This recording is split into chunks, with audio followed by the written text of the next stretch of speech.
is it that women really want? This is the question that's always been asked. What do women want?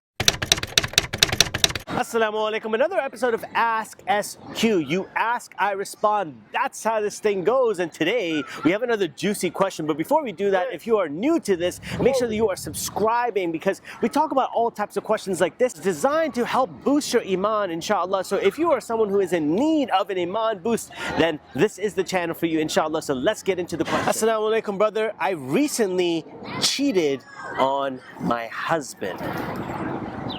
It's been several months now, and he still hasn't been able to get over it. Let's pause right here. First, do not expect your husband to get over it. No one gets over these things. These are memories that just stick on to you and stay in the back of your mind no matter what you do. You'll be laughing, you'll be having a great time, but at the end of the day, this is something that's going to be creeping and crawling in the back of his mind. Now, let's get down to the bottom of why this happened. Let's really talk about the issue of why you were cheating on this person. Anyone who gets cheated on, first and foremost, is a very traumatic experience, because not only did this person cheat on you, but they've broken something that's very hard to establish, and that's your trust.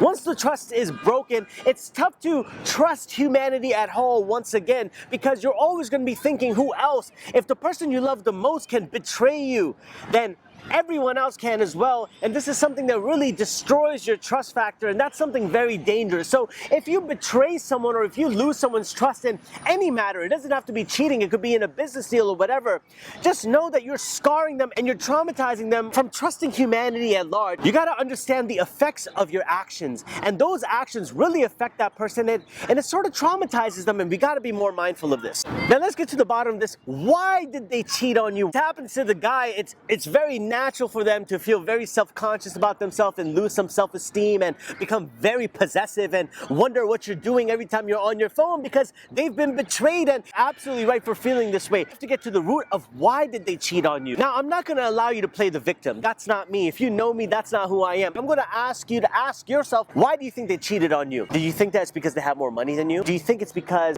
they're better looking than you? Do you think it's because they have a better job than you? Is it because they have a and you have a? No, that's not the reason either. All these things could be factors, but these are not the reasons. The reason is because the person that they are cheating with are giving them something that you just can't give them. And that's time. That's importance. You were unable to give that, and they found someone who was able to give that to them instead. You were unable to give that, and they found someone who was able to give them that time, that importance. Because that's all we want at the end of the day. We want to feel important, we want to feel loved, and we want someone to make time for us. And while you were busy at work, while you were busy in providing for the house, you forgot to provide time, love, and importance to your family. Now, I'm not justifying the actions. I'm just trying to help you get to the root of the problem. And the issue is you're not giving them importance. The Messenger, sallallahu alaihi wasallam, at the end of his farewell sermon, made something very clear to us, that the best of you is the one who is best to his women. What is it that women really want? This is the question that's always been asked. What do women want?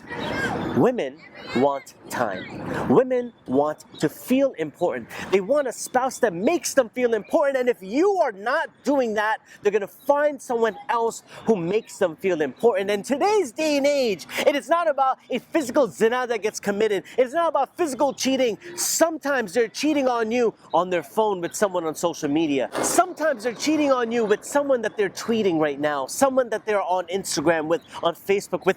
That's how it's happening today. Why? Because they're giving them time while you're away busy on your phone. They're busy on their phones, and what are they doing? They're speaking to someone who is giving them time and importance. And if you're not going to give your spouse that time, that importance, best believe they're going to find someone who does. Now, this is not me justifying or saying that cheating on someone is correct. It absolutely is not. In Islam, it has a huge, severe punishment and a scourge that can happen to the marriage. But remember something, you have to get down to the root of the problem, and that problem is that you're not giving them time or importance. Now, how do you get over such a thing like this? You got to ask yourself, do you want want to make this marriage work, it comes down to you. There's nothing that I have to tell you to go divorce that person. I would never tell you to do that. That's between you and your partner. The question is, what do you want to do? Do you want to sit down and reflect over the matters and have a conversation with them and figure out things as to why they cheated, get to the root of the problem? What was it that I was lacking? What was it that I was missing in this relationship? Because there was a void that they tried to go fill out.